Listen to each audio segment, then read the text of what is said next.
9 साल पहले जब पीएम मोदी अमेरिका में जाकर वहां के तत्कालीन राष्ट्रपति बराक ओबामा के साथ प्रेस को संबोधित कर रहे थे, तो उनसे एक पत्रकार ने सवाल किया कि क्या चीन और अमेरिका के जलवायु परिवर्तन से जुड़े समझौते से भारत प्रेशर में है। तो सुनिए पीएम मोदी ने उसका क्या जवाब दिया था। चीन और अमेरिका का जो जलवायु परिवर्तन के संबंध में समझौता हुआ है, उसका भारत पर कोई प्रेशर है क्या? भारत एक स्वतंत्र देश है, उस पर न किसी देश का न किसी व्यक्ति का प्रेशर काम आता है। लेकिन प्रेशर है, प्रेशर इस बात का है कि हम भावी पीढ़ी को कैसी पृथ्वी देना चाहते हैं। क्लाइमेट चेंज इटसेल्फ एक बहुत बड़ा प्रेशर है। ग्लोबल वार्मिंग इटसेल्फ एक बहुत बड़ा प्रेशर है। जी हाँ, पीएम ने बड़ी खूबसूरती से जवाब दिया कि जलवायु परिवर्तन तो स्वयं में प्रेशर है और प्रेशर इस बात का है कि हम भावी पीढ़ी को कैसी पृथ्वी देना चाहते हैं। आप सोच रहे होंगे कि अचानक हम 9 साल पहले क्यों चले गए। दोस्तों, जब प्रधानमंत्री मोदी कहते हैं कि हमारी सरकार कोई भी काम अचानक नहीं करती बल्कि लंबे समय से एक योजना के तहत काम किया जाता है, तो ऐसा वो सिर्फ कहते ही नहीं है बल्कि करते भी हैं। पिछले 10 वर्षों में ऐसे कई उदाहरण हैं जो काम या योजना नरेंद्र मोदी ने गुजरात के मुख्यमंत्री रहते हुए प्लान किया था, वो उन्होंने अपने प्रधानमंत्री के अभी तक के कार्यकाल में करके दिखाया है। लेकिन आज बात रिन्यूएबल एनर्जी की करते हैं। प्रधानमंत्री मोदी आज गुजरात के गांधीनगर पहुंचे, जहां उन्होंने री इन्वेस्ट 2024 यानी renewable energy global investors meet and expo का शुभारंभ किया। आपको बता दें कि री इन्वेस्ट एक ग्लोबल प्लेटफॉर्म है जो रिन्यूएबल एनर्जी सेक्टर के की प्लेयर्स को एक मंच पर लाता है। जैसे विश्व भर के इंडस्ट्री लीडर्स को, इन्वेस्टर्स को, रिसर्चर्स को और पॉलिसी मेकर्स को, ऐसे लगभग 25,000 डेलीगेट्स यहाँ पहुंचे हैं। प्रधानमंत्री ने इस कार्यक्रम में Indian solutions for global application का नारा देते हुए कहा कि भारत की डाइवर्सिटी, भारत की स्केल, भारत की कैपेसिटी, भारत का पोटेंशियल, भारत की परफॉर्मेंस, ये सब यूनिक हैं और आज भारतीयों को ही नहीं बल्कि पूरी दुनिया को लगता है कि भारत 21st सेंचुरी का बेस्ट बेट है। जब कमिटमेंट की बात आई तो पीएम मोदी का कहना है कि हमारे लिए ग्रीन फ्यूचर, नेट जीरो, ये कोई फैंसी वर्ड्स नहीं है, ये भारत की ज़रूरत है, ये भारत का कमिटमेंट है, भारत की हर राज्य सरकार का कमिटमेंट है। जी हाँ, वही कमिटमेंट तो है कि भारत G20 में पहला ऐसा देश है जिसने पेरिस में तय क्लाइमेट कमिटमेंट्स को डेडलाइन से 9 साल पहले अचीव कर लिया। पीएम मोदी ने पीएम सूर्यघर मुफ्त बिजली स्कीम की भी बात की। उन्होंने कहा कि सभी को हमारी पीएम सूर्यघर मुफ्त बिजली स्कीम को स्टडी करना चाहिए। ये एक रूफ टॉप सोलर की एक यूनिक स्कीम है।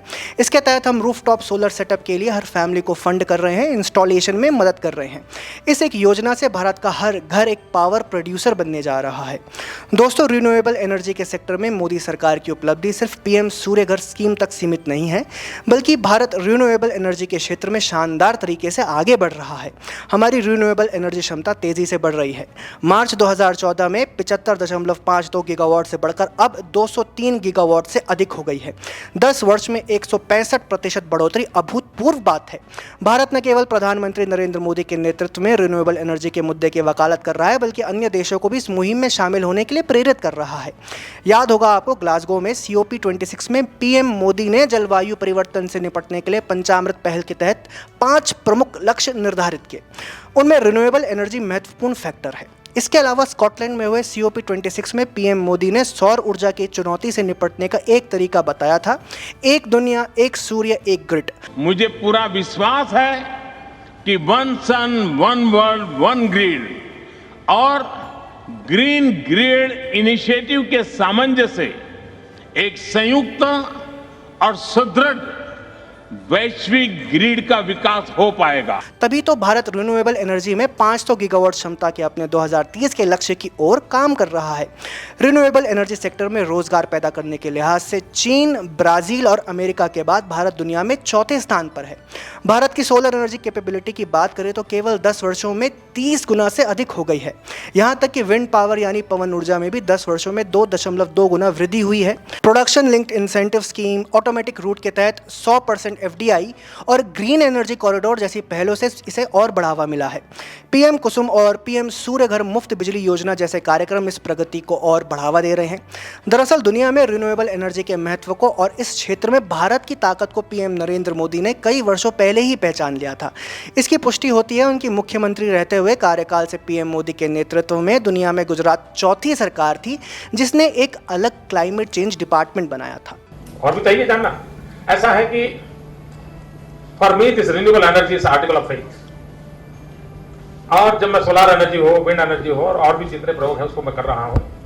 We are on fourth government in the world जिसने क्लाइमेट चेंज डिपार्टमेंट बनाया है।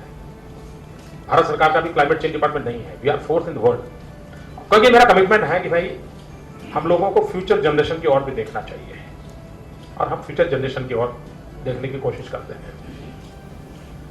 जब देश में बिजली की किल्लत हुआ करती थी तब गुजरात पहला राज्य था जिसने सोलर एनर्जी पॉलिसी बनाई थी। गुजरात देश का पहला राज्य था जिसने सिंगल लोकेशन पर सबसे बड़ा सोलर पावर प्लांट देश को समर्पित किया था। उन्होंने वर्ष 2011 में ही यह विजन दिया था कि पावर प्लांट से गांवों तक बिजली ले जाने में इंफ्रास्ट्रक्चर, जमीन, तार लगाकर बिजली ले जाने की जगह अगर हम सौर ऊर्जा पर ध्यान केंद्रित करें तो ऊर्जा की ज़रूरत कम खर्च में पूरी हो सकती है।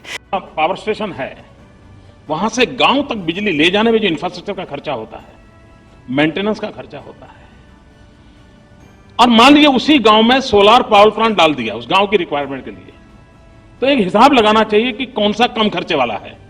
मेरा अहमदाबादी माइंड कहता है वो गांव में सोलर प्लांट सस्ते में हो जाएगा।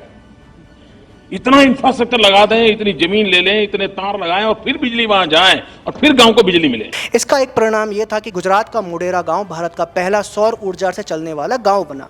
दोस्तों, प्रधानमंत्री नरेंद्र मोदी ने कई बार साबित किया है कि वो जो सपना देखते हैं उसे पूरे किए बिना वे रुकते नहीं।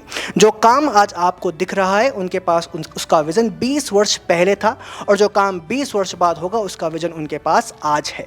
यही कारण तो है कि पीएम मोदी का नेतृत्व अगले 5 या 10 साल की बात नहीं करता बल्कि 2047 तक भारत को एक विकसित राष्ट्र बनाने का विजन लेकर चलता है।